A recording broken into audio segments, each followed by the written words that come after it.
Bonsoir et bienvenue dans ce nouvel épisode de Arsenal, le podcast. Comme d'habitude, je suis avec Alex. Alex, bien le bonsoir à toi. Salut, bien le bonsoir, salut, bien le bonjour, bien la bonne matinée, bien la bonne soirée. Voilà. Comment ça va toi ? C'est bon ? Pardon, c'est toi le modérateur, je te laisse faire. Écoute, moi ça va, j'ai posé des candidatures toute la journée pour des jobs. De job. À un moment, t'as fait le tour, tu vois. Ou alors tu commences à ratisser plus large. Et j'attendais le match.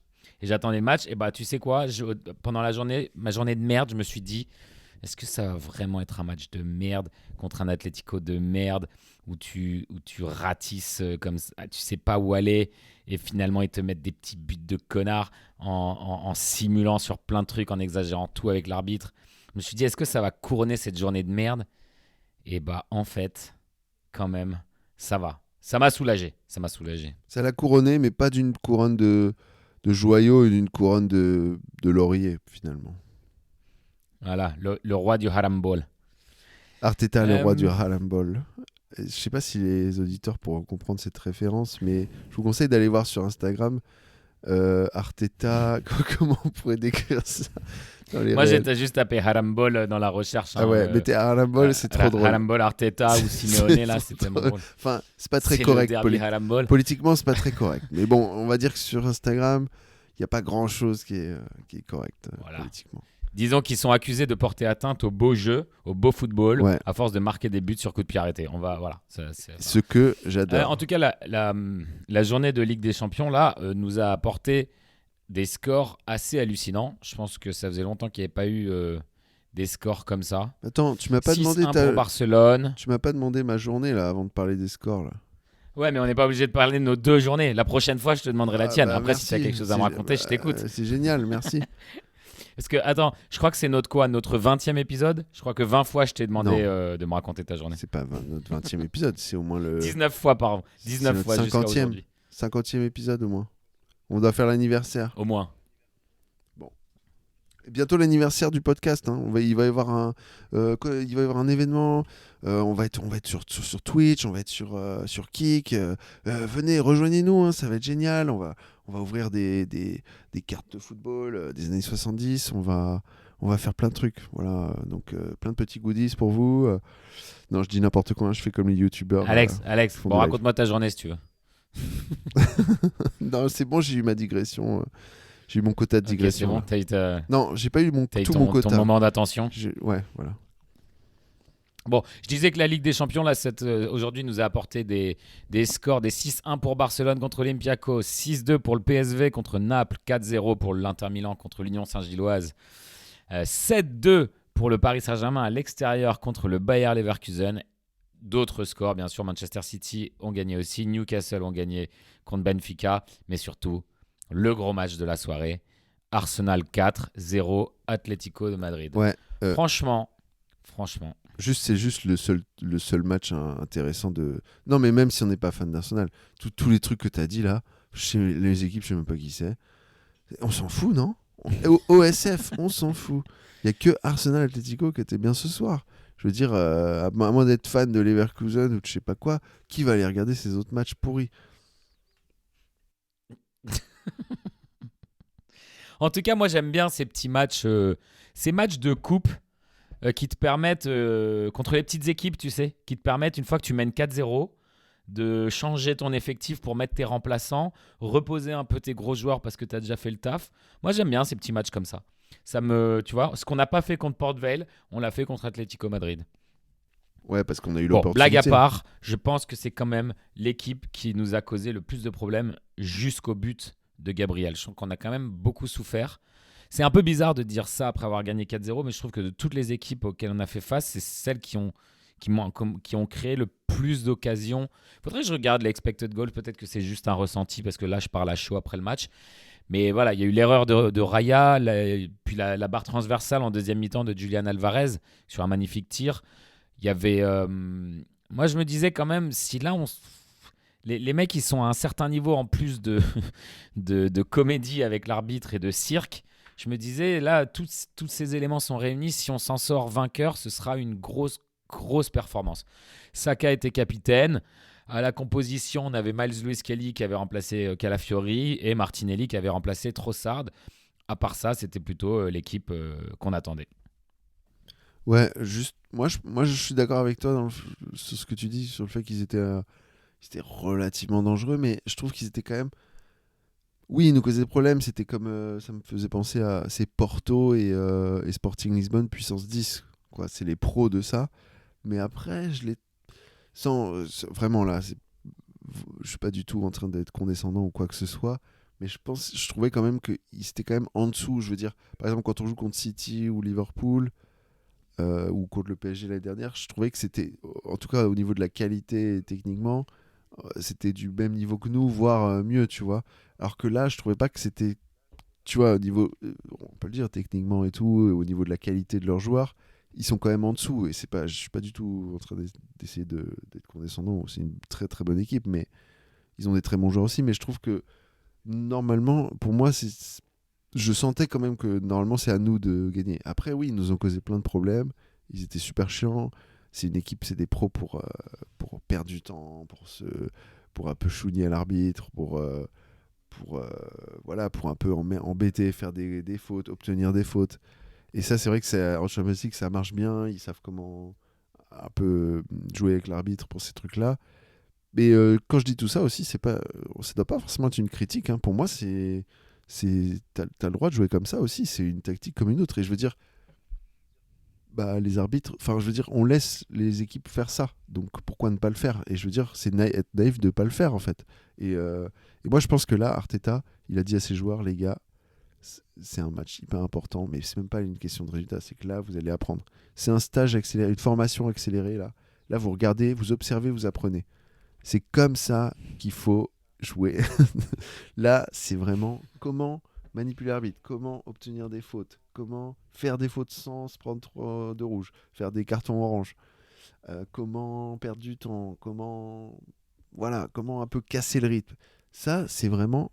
Mais en vrai, je suis admiratif de cette équipe parce que c'est vraiment. Ils compensent leurs lacunes, on va dire, ce qu'ils n'ont pas en technique ou ils n'ont pas des stars comme le Real, mais ils le compensent en jouant comme ça. Et en vrai, ça leur a apporté beaucoup de succès. Donc pourquoi et moi, je pense que nous, si on arrive à faire ça aussi, on aura beaucoup de succès en Champions League en tout cas. Mais par rapport à l'effectif, ouais, bon, on n'a pas non plus 36 000 options de faire tourner l'effectif. Donc Miles Lewis-Kelly qui vient, moi je suis ok. Martinelli qui entre, bah ouais, normal. Et ensuite, le reste, ça n'a pas trop tourné, hein. En vrai. En fait, c'est un peu les deux seuls où le remplacement baisse, n'apporte pas une baisse de niveau significative. Ouais. Trossard et Martinelli, ça se vaut, et Calafiori est juste un peu meilleur que Miles Lewis-Kelly, mais Miles Lewis-Kelly apporte des choses différentes. Ouais, mais d'ailleurs, on va en parler peut-être plus tard, mais il apporte des choses très différentes, effectivement. En tout cas, dans la première mi-temps, on a dominé, hein. On n'a pas réussi à capitaliser. On a eu des occasions pas forcément extrêmement franches. On a mis un très bon pressing qui a vraiment dérouté l'Atlético. Mais on n'a pas transformé ce pressing là et ces récupérations de balles, tous ces turnovers en haut du terrain. On n'a pas transformé ça en occasion franche et encore moins en but. Saka, on passait vraiment beaucoup par la droite, hein, en première mi-temps. Saka était vraiment sur tous les ballons. Timber avait parfois des fulgurances géniales et parfois des moments un peu plus maladroits, un peu plus hésitants. D'ailleurs, je trouve que Timber est peut-être un peu moins bon là dans ce match-là que ce à quoi il nous avait habitués. Et à arriver à la mi-temps, je me suis dit, est-ce que ça va être un de ces matchs où on domine mais on capitalise pas, et finalement en face ils sont malins, ils sont smart, ils sont street smart, et ils vont s'en sortir avec un petit 1-0. Et donc deuxième mi-temps, là, comme on est habitué à le dire, on en a bien assez parlé, déblocage de la situation par un coup de pied arrêté, et là c'est carrément une tête de Gabriel, donc encore plus une situation habituelle. Qui est pour toi l'homme du match? Oh là là, c'est difficile. Je sais pas, il y a eu beaucoup de bonnes performances. C'est pas Martinelli, même s'il a marqué. Et pour moi, il a été vraiment un super finish. Et je trouve il était un peu brouillon en possession. Il a pas non plus sorti. Mais voilà. Bon, après, je vais pas aller joueur par joueur. Franchement, c'est difficile. Moi, j'hésiterais entre Zubimendi, Gabriel, euh, Miles Lewis Kelly. Peut-être Gabriel. Peut-être Gabriel, moi, je dirais. Pas Gyökeres, je sais qu'il a mis 2 buts et c'est cool. Mais je sais pas, c'est au niveau du ressenti, de ce que je voyais, de qui influençait le match, qui était vraiment. Je sais pas, Gabriel, je dirais. Gabriel. Une assist, un Gabriel, but. Gabriel, je veux bien être d'accord. Ouais, je veux bien être d'accord. Moi, mon homme du match, c'est Gyökeres. Mais parlons de Gabriel, puisque de toute façon, je me suis arrêté en faisant le résumé du match. Au moment où les buts commençaient, comme dit Cristiano Ronaldo, une fois que les buts, ça vient pas. Une fois que c'est comme le ketchup, une fois que ça vient, il y a tout qui sort. Là, on a marqué 4 buts en quoi 12-13 minutes, un peu plus. En tout cas, Ouais. on avait mis 3 buts en 10 minutes.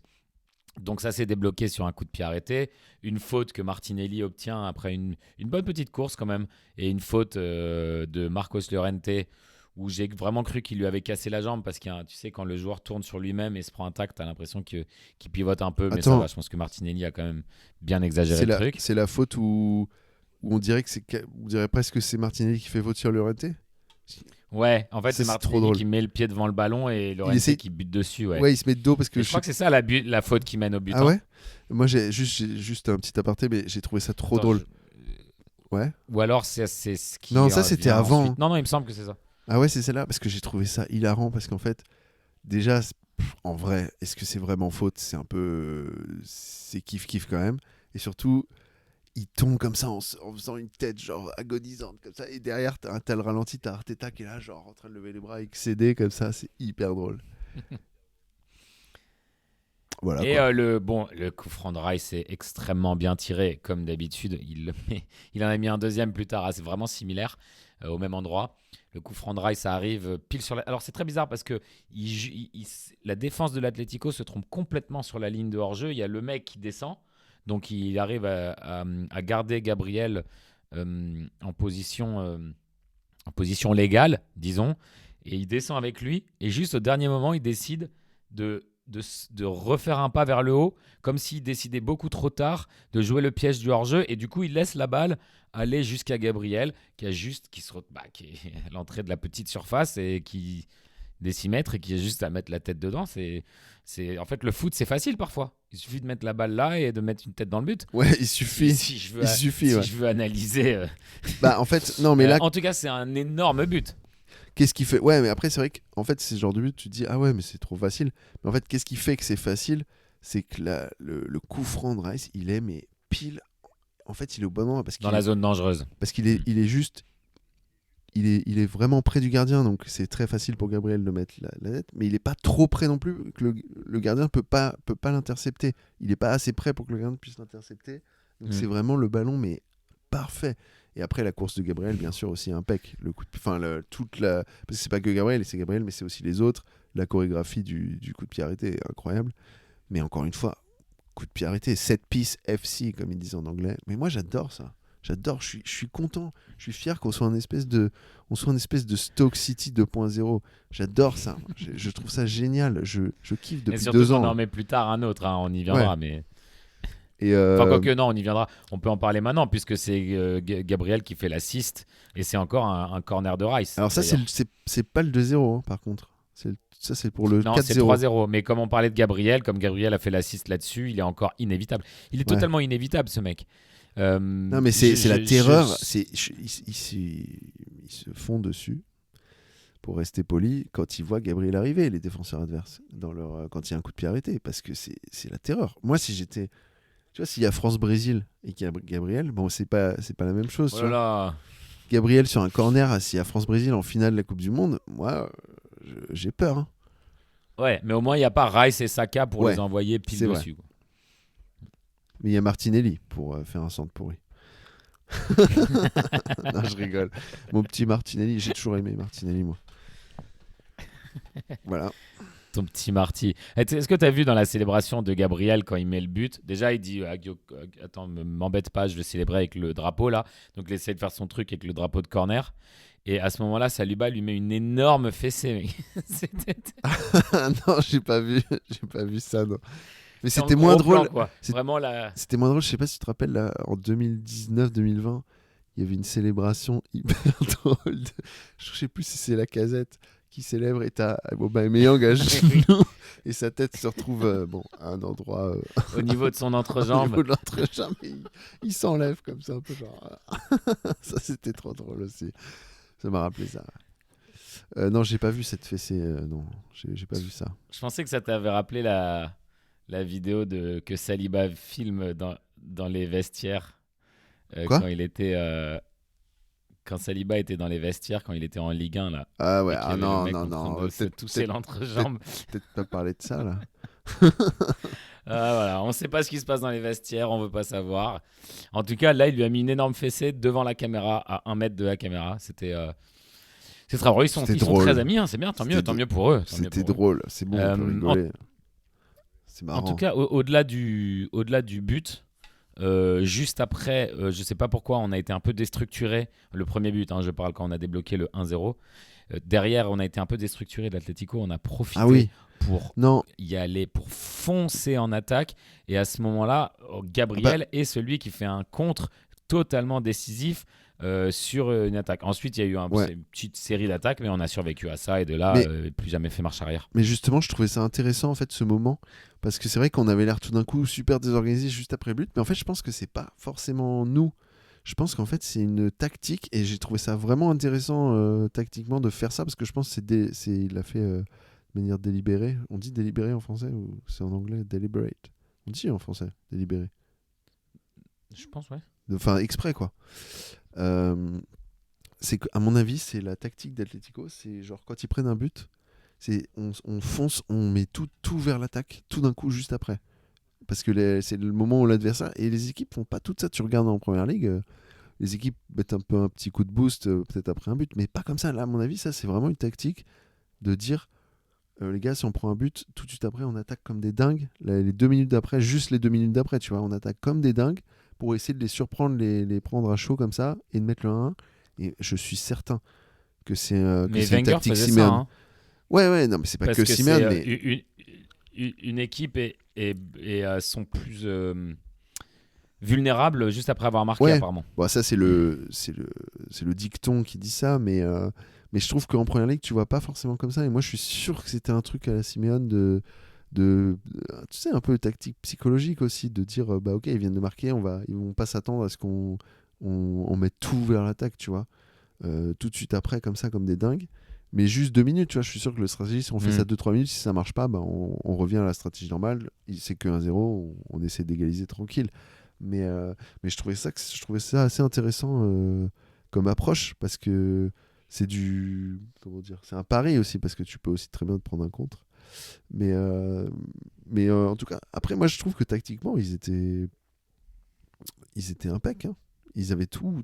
En fait, ils étaient parfaits. Hein. C'est juste qu'après, voilà, nous, on a les coups de pied arrêtés pour débloquer. Et après, ils sont pas. Je pense que c'est pas une équipe qui est forcément à l'aise pour quand ils sont derrière pour essayer d'attaquer comme des malades et revenir sur. Quoique, ils l'ont fait beaucoup de fois, mais je veux dire, c'est pas forcément leur zone de confort. Mais donc là, on a parlé de 2 buts. Est-ce qu'on va parler du but de Martinelli? Cette fois, c'est nous qui avions les game changers.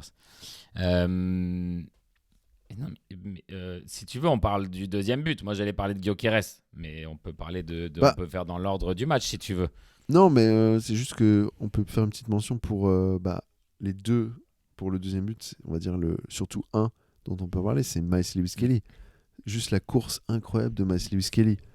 Au milieu de terrain, on l'a vu faire ça beaucoup de fois. On l'a vu être décisif. Je crois que c'était contre City quand il met le but, mais c'était pas une course aussi impressionnante, mais c'était pas mal. Mais là, il était entouré par 2-3 joueurs. Il les élimine, il fait une course. J'avais l'impression de voir, pour ceux qui connaissent, il est connu, mais j'avais l'impression de voir Ricardo Caca au meilleur de lui, tu vois, quand il jouait au Milan AC. Pour moi, c'était de ce style-là, tu vois, la course en plein milieu.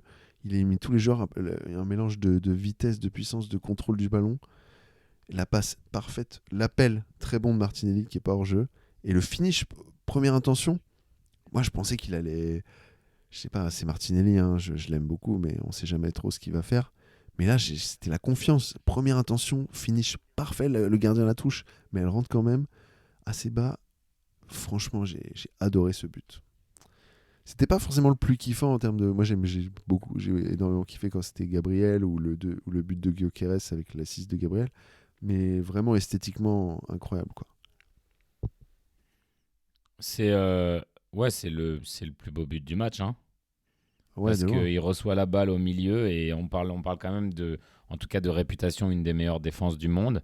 Et on a quand même notre gamin de l'académie de 19 ans qui élimine à peu près 5 joueurs et qui l'écarte parfaitement, qui dose parfaitement sa passe pour que Martinelli ait juste à claquer la balle un peu comme un drop. Et elle fuse. Elle fuse quand tu vois le ralenti de près. Ça part tellement vite. Le geste de Martinelli est hyper vite et il n'a pas besoin de beaucoup de backlift. Ça, c'est super. C'est-à-dire qu'il la prend telle qu'elle vient. Il n'a pas besoin d'armer sa frappe d'arriver avec beaucoup d'élan. Tout s'agence parfaitement pour qu'elle fuse droit, comme tu dis, au Black la touche. Je me demande d'ailleurs si Donnarumma l'aurait arrêté, très possiblement. J'ai un peu des flashbacks de Donnarumma qui arrête ce genre d'occasion, il me semble, de Trossard. En tout cas, là, ça a fini au fond.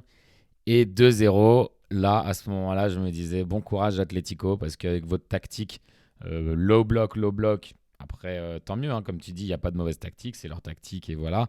Par contre, si tu joues le low block et le 0-0 et râler contre l'arbitre pour essayer de disrupter le match, bah, au moment où tu es mené 2-0 à l'extérieur, il va falloir peut-être se relever un peu et changer. Bah, Alors j'ai beaucoup de respect pour Simeone et l'Atlético, mais là j'étais content de leur mettre une petite fessée à ce moment-là. Et là je parle que du 2-0 pour l'instant. non, mais en vrai, moi, je veux pas critiquer ce truc tactique. Pour moi, c'est des experts. C'est pas une critique des Non, trucs non, je sais, tactiques, hein. c'est qu'après quand il faut passer au plan B, il reste quoi? Voilà, c'est ça que je veux Tu vois, dire. non, Ouais. en fait c'est plus, pour l'analyser constructivement, c'est plus, on dit qu'Arteta est un coach défensif, mais d'avoir ce coach qui aime autant la possession et le contrôle, ça peut avoir ses avantages. C'est-à-dire qu'on a quand même l'impression d'avoir l'initiative sur le match. Non, mais après, c'est la différence entre nous et cette équipe. Et encore une fois, vraiment, je suis pas en train de dire ouais, on est meilleur qu'eux, nanana, ils sont nuls. Enfin, je veux dire, on est au-dessus d'eux, pas du tout. C'est une grande équipe, l'Atlético. Je veux dire, même historiquement, tout ce qu'ils ont fait. Moi, j'ai toujours été admiratif quand ils avaient gagné le championnat, alors qu'il y avait le Real Madrid et Barcelone, etc. Quand ils étaient en finale de Champions League 2 fois. Non, moi, j'aime beaucoup hein, cette équipe. Mais ce que je veux dire, c'est que on va dire la différence maintenant en tout cas c'est que nous on peut jouer comme eux, c'est-à-dire être voilà, on défend bas, on 4-4-2 béton. 4-4 de béton, on perd du temps, on fait des petites fautes, on obtient des fautes, on râle, etc. Mais quand il faut, on peut aussi jouer en mode bah, on joue super haut, on est super agressif, on Mm. attaque, et on sait le faire aussi. Et là, Une ouais, sorte de 3-1-6 en attaque quand il faut marquer qui est impressionnante. Ouais. ouais, c'est ça. Et là, ce qui était impressionnant aussi, c'est que bah, c'est aussi, ça s'y prêtait, c'est leur façon de jouer. Mais même quand on menait 2, 3, 4-0, on était toujours apprécié super haut. Et j'ai pas trouvé qu'on était en mode défense. Après, c'est normal, c'est le score. Quand tu es à 1-2-0, bon, tu as peut-être tendance vers la fin à être un peu plus défensif, leur laisser le ballon. Quand tu es à 3-4-0, les joueurs ils sont en confiance, ils sont beaucoup plus relax, ils sentent que rien va leur arriver. En face, ils sont découragés. Donc forcément, ça joue beaucoup plus. Mais, euh, mais non. Tu te souviens les époques où on a encaissé plein de buts? Par contre, pardon, excuse-moi, je me suis Ah, laissé vas-y, emporter. vas-y. Non, mais. Non, je me suis Bah laissé attends, emporter, je me disais 4-0, parce putain, que là, on n'a encore pas encaissé. Quoi. ouais, Ouais, on n'a pas encaissé. Ouais, c'est ça que j'allais dire. C'est que, ouais, on fait 4-0. Donc là, c'est notre. Non, on a eu un 5-0, mais c'est quand même cool. 4 buts. Et on n'a pas encaissé. On n'a pas encaissé. Et ça, j'aime beaucoup aussi. Et tu sentais que même quand c'était 3-4-0, tu sentais qu'ils ne voulaient pas encaisser. Là. Parce qu'il y a eu des petites occasions après. Hein. Il y a eu des petits moments dangereux. Ils ont eu des tirs et tout. Mais tu sentais que les joueurs, ils arrivaient, ils essayaient de bloquer. Je crois que. Ouais, si, comment il s'appelle le fils de Simeone, là bah, Simeone, qui a fait 2-3 crochets à Rice, mais Rice il arrive quand même C'est à bien bloquer. le fils de son père, lui, d'ailleurs. Hein. Ah, il lui ressemble beaucoup, mais c'est un bon joueur. Hein. Mais C'est un bon joueur, mais il a aussi le petit là avec l'arbitre non, et tout. Qui est... non, mais moi j'aime bien. Ouais. Faut... On sait où il a C'est été élevé. énervant, hein. C'est énervant quand c'est contre toi et que tu perds. Mais bon, là, en fait, là, comme on a gagné, bah, on est obligé d'apprécier. Il faut apprécier ça. Ça fait partie du football. Après, on peut dire que c'est déplorable, mais ça, c'est pas. Tant que c'est là, autant l'exploiter, autant que chacun le fasse. Sinon, on est naïf. Mais on peut peut-être parler du troisième but. Non, du troisième. Bon, on en a parlé, l'assist Attends, de Gabriel. t'inquiète. Ah ouais, ok. Tu voulais parler de Gyökeres. Non, mais voilà, c'est ça. Moi, à un moment, on a quand même passé pas mal de temps à pas forcément critiquer sévèrement, mais questionner les qualités techniques et l'utilité de Gyökeres. Donc, voilà, pour une fois, pour moi, c'est de loin sa meilleure performance. Et je dis, même en dehors des 2 buts, c'est sa meilleure performance. Et c'est un match qui peut être peut-être décisif pour la suite pour lui. Pour moi, c'est l'homme du match dans ce match-là parce qu'il a marqué 2 buts. Avant même qu'il marque les 2 buts, je trouve qu'il était très présent dans l'entrejeu. Il revenait quand il fallait revenir. Il allait défoncer les défenseurs quand il fallait défoncer les défenseurs. Il était bien plus sollicité, beaucoup plus présent dans les actions que dans tous les matchs d'avant. Et alors, au moment où il a marqué, je pense qu'il se disait je vais vite fait faire ma célébration et peut-être un peu pas trop insister parce que je suis pas trop fier des matchs récents. Mais Gabriel est venu lui dire non, stop, tu fais ta célébration, tu l'as fait vraiment. Et du coup, il a pris le temps de bien la faire. Donc il y a quelque chose un peu où toute l'équipe avait l'air d'être soulagée qu'il marque son but. Toute l'équipe était assez solidaire et tout le monde était heureux de le voir enfin marquer son but. Lui-même était plus d'abord soulagé sur le premier but et en tout cas sur le deuxième carrément plus content. Les 2 buts sont des buts de renard des surfaces vraiment. Hein, mais et ça faisait longtemps qu'on n'avait pas eu. Enfin, on n'a pas eu à Arsenal depuis très longtemps une sorte de but de renard des surfaces. Le premier but ressemble même à un tacle. Enfin, il met le pied au bon endroit, ça rebondit sur un joueur et ça rentre. Le deuxième, c'est un petit coup de jambe sur un corner après une déviation de Gabriel. Non, c'est son genou, je crois. Le ouais, deuxième. Son deuxième but. Genou-cuisse, quoi, un peu comme Trossard ce week-end d'ailleurs, avec une assise de la tête de Gabriel sur corner. Donc pareil, ça a été quand même un vrai poison pour la défense. Il a une capacité à monopoliser l'attention des défenseurs. Il les harcèle tout le match. Et là, même dans l'entrejeu, il était lancé par Saka. Il a fait un grand pont à Jiménez qui s'est tapé un carton jaune en lui faisant obstruction. Il est revenu un moment, il a pris la balle dans la surface, mais il a vu qu'il y avait rien. Il est revenu, il a refait une passe en arrière. Je trouve qu'il se perdait moins, il s'en mêlait moins les pinceaux qu'avant. Il était moins en train de se perdre. Il avait moins ces touchés de ballon où tu as l'impression que, pour reprendre la phrase du podcast de Scholes et Carragher qui jouent avec un jean, tu avais l'impression que c'était un vrai footballeur pour une fois. Et donc voilà, pour ça, 2 buts, un vrai investissement. Il faut aussi dire que c'est peut-être un match décisif. Donc voilà, pour moi, c'est lui l'homme du match. Ouais, et il y a eu surtout un moment, je sais pas si tu vois, où il y a quelqu'un qui fait une passe à Zubimendi, mais je crois qu'il est dans la surface ou à l'entrée et il est vraiment entouré de plein de joueurs. Il a pas trop le temps de réagir. Il fait un espèce de petit contrôle orienté. Il fait un peu de petits jongles comme ça et puis il la balance devant. Et il y a juste et en fait il fait pas vraiment exprès. Il regarde pas vraiment où il la met donc du coup ça fait une espèce de petit ballon piqué vers en profondeur un peu et t'as Gyökeres magnifique de Zubimendi ça. Ouais, mais il a pas tu vois, il fait pas vraiment exprès et je pense pas que c'était exprès pour Gyökeres. Gyökeres réagit et ça pour moi c'était vraiment l'instinct du buteur. Il arrive, il met le pied. Bon, t'as Oblak qui sort vraiment bien et qui le bloque. Mais pour moi c'était ça aussi, ce truc de vraiment le renard de surface, tu vois, le Inzaghi qui est là prêt à bondir sur le moindre ballon. Son premier but à Gyökeres, bon, pas le plus beau but. Et un peu chanceux, il y a un contre, il fait un peu un tir, il arrive pas trop à se dégager pour tirer. Il met tellement longtemps à l'armée en plus. Il met longtemps à l'armée, il est entouré de beaucoup de joueurs, il tape en plein dans les jambes du mec, mais après ça va hyper lentement dans le but. Mais en même temps, j'ai envie de dire, si t'achètes pas un ticket pour gagner au loto, tu vas jamais gagner. Donc même si t'as pas beaucoup de chance, faut tirer, tu vois, faut essayer. Et donc il est récompensé pour ça.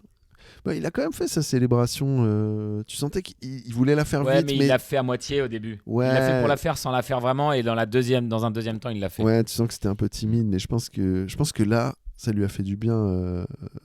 Et puis on voit le premier but, et là tout d'un coup, je pense pas que c'est une question de confiance sur le deuxième, c'est juste une question de.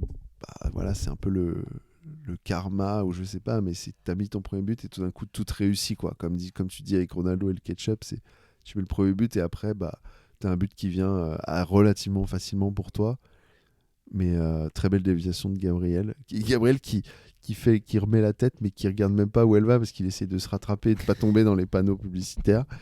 Et Il peut Gyökeres même qui pas met du voir le genou. but. Et là, il était beaucoup plus content et libéré. Et c'est vrai qu'en fait, il a fait un bon match. Et pour moi, il a fait beaucoup de bonnes performances. Il lui manquait ça, en fait. Et en fait, si tu regardes ce match, bah, ces deux buts, ils sont pas extraordinaires. C'est pas lui vraiment qui les crée. Même sur ces deux buts, tu vois, il était là au bon endroit au bon moment, mais c'était pas un appel très bon, un dribble, un truc, tu vois.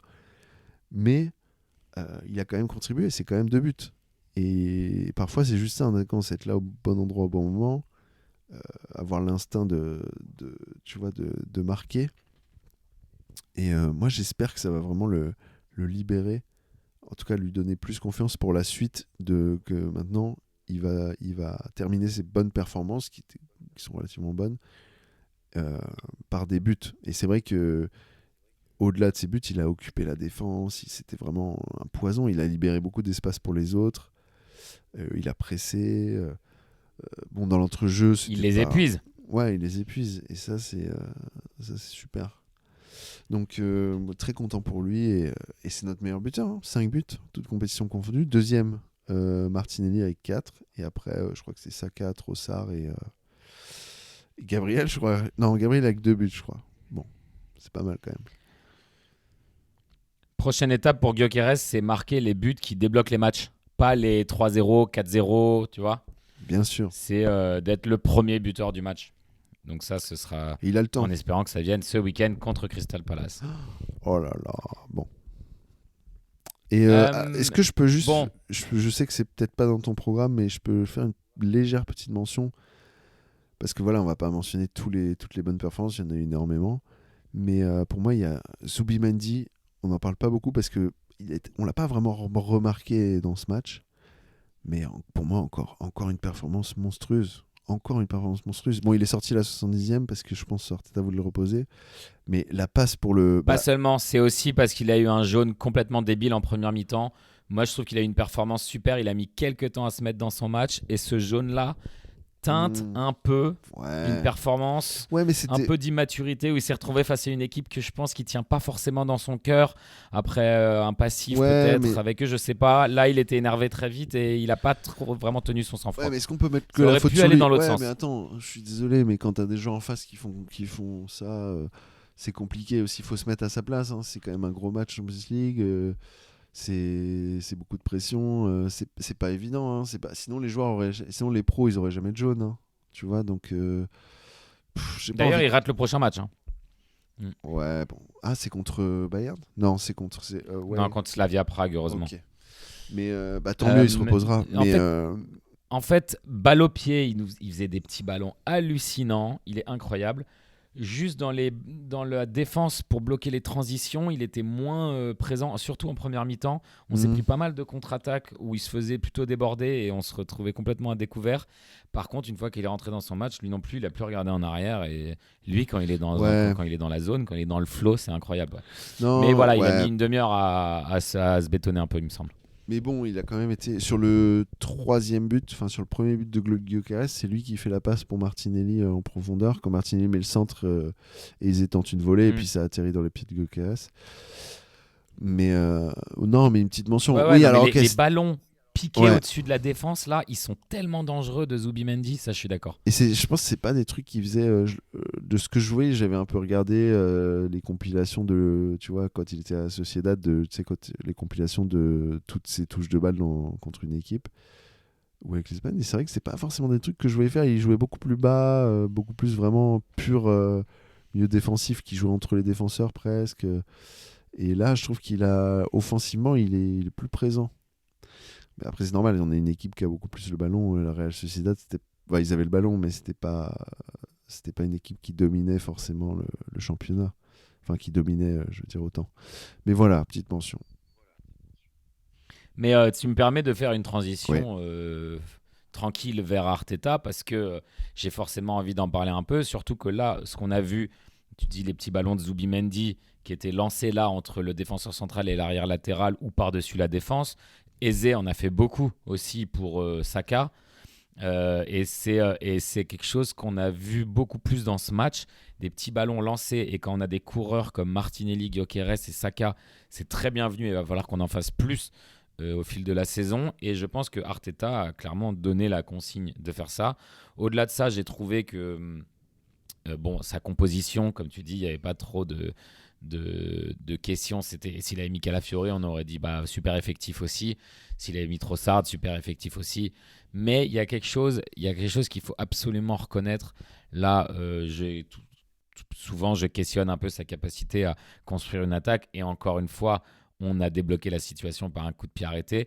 Mais quand même, la plateforme sur laquelle l'équipe se base pour jouer, tout ce qui a été pensé, du plus petit détail de défense, de la formation qu'on doit avoir quand on a balle au pied, faire attention à perdre la balle, faire attention aux transitions, neutraliser l'équipe adverse tout en créant des occasions, même si les occasions ne sont pas encore assez franches, il y avait quelque chose de beaucoup plus direct dans le jeu.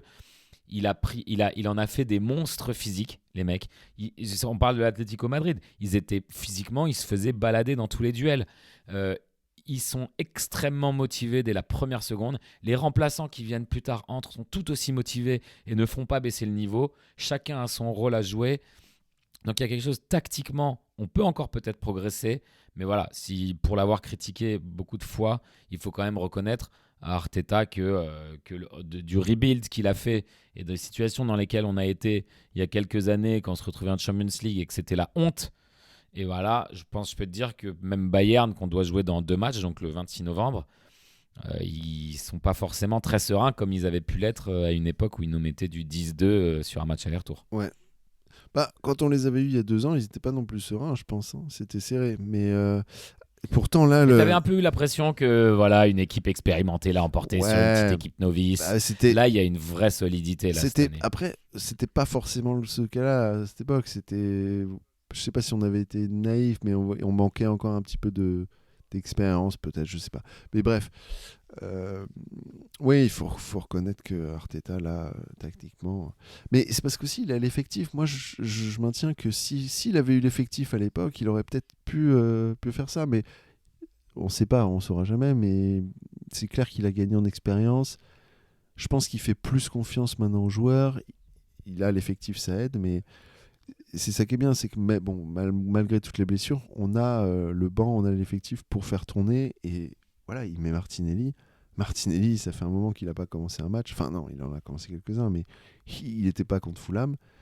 Là, il commence le match, il est en mode, là, il faut que j'impressionne tout le monde. Et il l'a fait quelque part. Et il met Nwaneri à la 70e. Nwaneri, là, il faut lui, il est là, il entre sur le terrain, c'est le match de sa vie, là. Enfin, c'est pas le match de sa vie, mais je veux dire, il rentre pas sur le terrain pour être pépère, un machin. Pour lui, l'enjeu, c'est il faut que je montre au coach que le prochain match, il faut qu'il me mette. Il faut que je fasse une performance là en 20 minutes où il va se dire, bon, là, il faut qu'il joue ce week-end. Pareil quand il fait rentrer Mosquera, même Merino, tu vois, Merino, il entre, il a pas joué. Il faut qu'il impressionne. Il a vu les autres s'éclater, mettre 4-0, lui, il en veut aussi. Et ça, c'est contagieux aussi pour les autres. Et ça, c'est génial. Et voilà, Arteta, comment dire, en fait, c'est incroyable à quel point, parce qu'on le sous-estime aussi offensivement, mais c'est incroyable à quel point il laisse rien au hasard. Il travaille tous les détails, les coups de pied arrêtés, tout, la défense solide. Et en même temps, je trouve qu'il a ajouté, comme tu dis, il a ajouté une certaine fluidité, une certaine... par rapport aux saisons d'avant, on joue plus vite en transition, il essaye de changer les choses, il se remet en question en fait, c'est ça qui est bien. Ouais, il apprend chaque année quand même. Après, il est encore jeune, c'est un coach encore jeune. Et dans la rotation aussi. Dans la rotation, il apprend plus à faire confiance, il apprend à... Après, c'est normal, hein, t'es un coach à ce niveau-là, t'es obligé que tu te remettes en question. T'as fini 2e 3 fois d'affilée, il y a eu des circonstances atténuantes, d'accord, mais à un moment, par rapport à ce qu'on a eu la saison dernière, t'es obligé de te remettre en question, sinon tu coules, tu vois. Donc il a eu, je pense, l'effectif qu'il voulait. Il a eu les joueurs qu'il voulait, je pense, pendant le mercato. Mais en même temps, il s'est aussi remis en question, lui, à se dire, voilà, c'est pas parce que j'ai maintenant tous les joueurs que je veux que je vais jouer pareil qu'avant. Faut changer, faut essayer de se renouveler. Et moi, de toute façon, j'adore Arteta et je lui fais totalement confiance. Pour moi, c'est lui qui. Enfin, je veux dire, c'est un coach qui peut nous apporter des trophées. Pour moi, il n'y a pas de question là-dessus. Et bah dis donc, parce que je regardais les scores d'Arsenal cette saison. Si tu, si tu commences donc notre premier match en Première Ligue contre Manchester United, si je te fais les scores, pour parler de la plateforme défensive, pour parler du nombre de clean sheets et de la solidité défensive, je te dis les scores et tu me dis combien de fois tu entends 0 dedans. 1-0, 5-0. Bon, ensuite, il y a défaite contre Liverpool. 3-0, 2-0. Ensuite, il y a match nul contre Manchester City. 2-0, 2-1, 2-0, 2-0, 1-0, 4-0. Je pense que là... Quoi? Ouais. Ah oui, ah oui, c'était ma question était plus comme ça. Je pensais pas que tu allais vraiment compter, mais merci. Voilà, professionnel, c'est bien. Tu fais ton taf. Donc franchement, ça doit être assez décourageant quand tu es en face et que tu commences à jouer le match et que tu te dis ah ouais, en fait, je savais qu'ils encaissaient rien, mais là vraiment, on n'arrive pas à passer quoi. Donc c'est même mentalement une grosse défense. C'est ce qu'il nous faut. Il y a seulement trois équipes qui ont 9 points dans ce classement de la Champions League, de la Ligue des Champions. C'est PSG, Inter et Arsenal. Et Inter et Arsenal sont les seules des équipes qui n'ont pas encore concédé. Donc on joue quand même un peu dans la cour des grands pour l'instant. Maintenant, la question, elle sera Arteta. Il a pensé à tout, à chaque détail. Est-ce qu'au moment crunch, au moment clutch, l'équipe pourra trouver en elle la force et la force mentale de faire ce qu'il faut? On verra. Pour l'instant, il faut engranger des points et des points et des points. Et c'est plutôt bien parti dans les deux ligues. Je pense que les autres équipes qu'on affronte commencent à se dire on peut vraiment pas les prendre à la légère. Ça, c'était déjà le cas en Première Ligue. Ça commence à être le cas en Europe, surtout après le match contre le Real Madrid, après la course jusqu'aux demi-finales l'année dernière. Et là, une performance comme ça. Donc Alex, est-ce qu'on va gagner la Ligue des Champions? Oula, on a de grandes chances. Mais la Ligue des Champions, c'est pas forcément la meilleure équipe qui gagne. Là, je pense que l'année dernière, c'était la meilleure équipe qui a gagné. C'était le PSG. Ouais. Mais c'est pas forcément toujours la meilleure équipe. Même quand c'était le Real qui gagnait, c'était pas forcément les années où ils gagnaient. C'était pas forcément les années où ils étaient pas toujours, même là, les dernières années, c'était pas la meilleure équipe du monde. Et c'était pas forcément la meilleure équipe dans la compétition.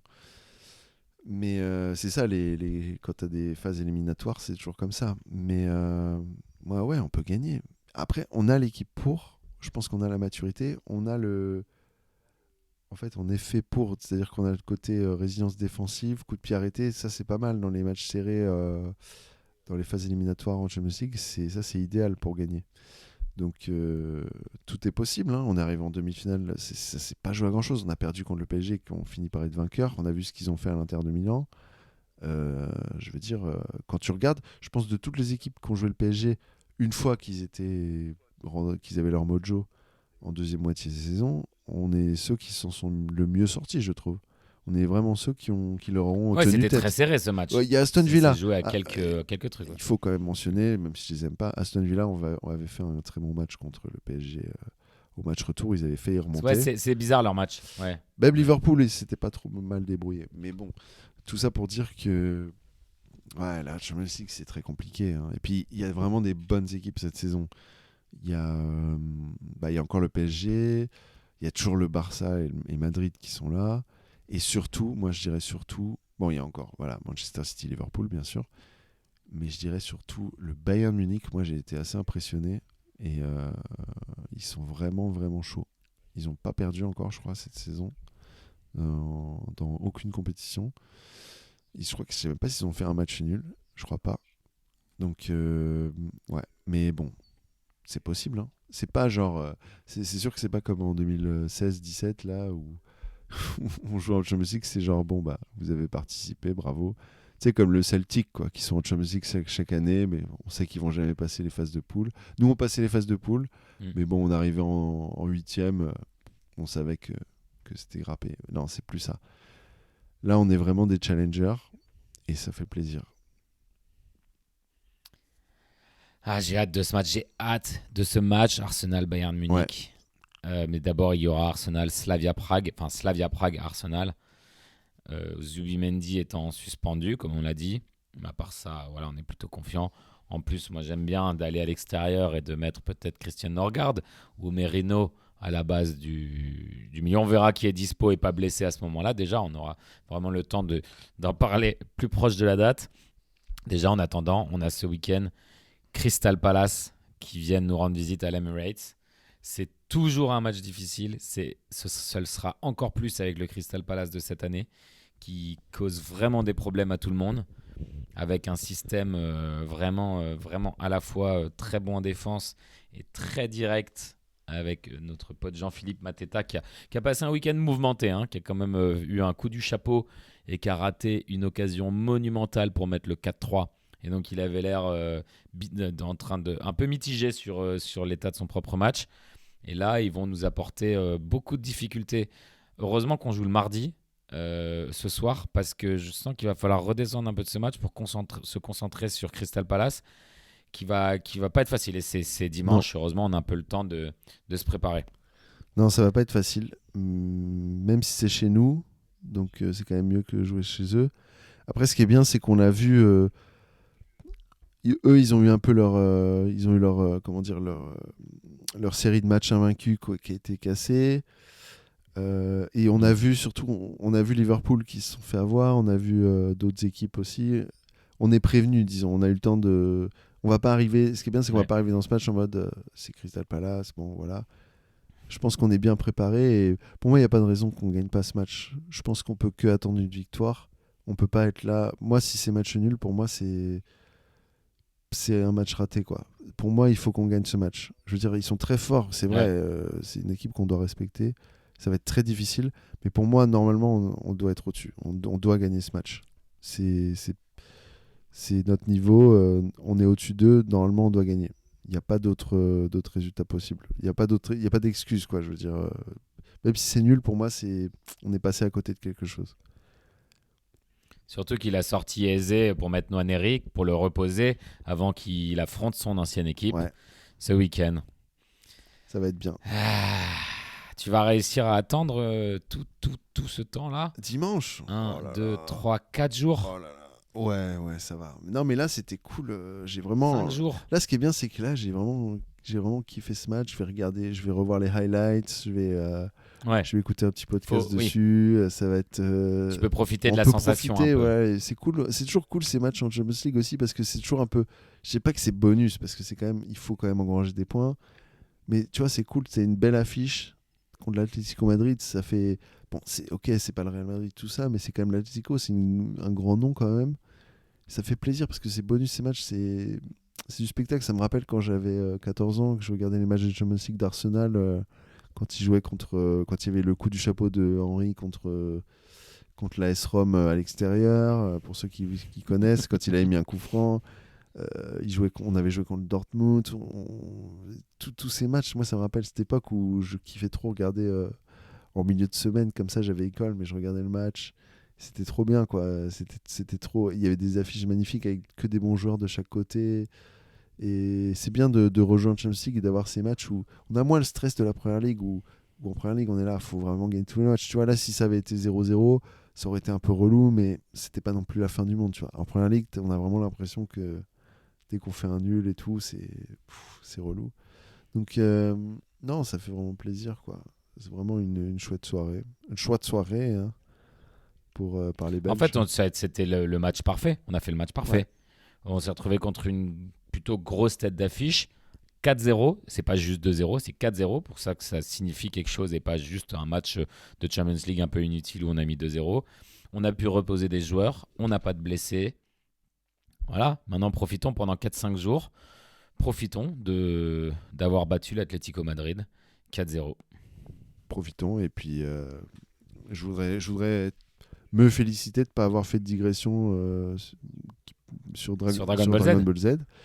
Mais il y en aura peut-être une au prochain. Il faut que ce soit naturel, il faut que ce soit spontané. Mais en attendant, je pense qu'on peut se dire... En plus, je te l'ai pas dit, mais j'ai un ami qui m'a fait une réflexion sur ta digression de... Ah ouais, Dragon c'est Ball quoi? Z. On peut le dire en online ou faut attendre d'être en off? C'est juste... Après, chacun apprécie ou pas les digressions. Mais pour ceux qui n'ont pas forcément les rêves Dragon Ball Z aussi, tu vois. Ouais, je comprends. Faut peut-être se calmer. Mais encore une fois, nous, on n'est pas des journalistes sportifs, tu vois.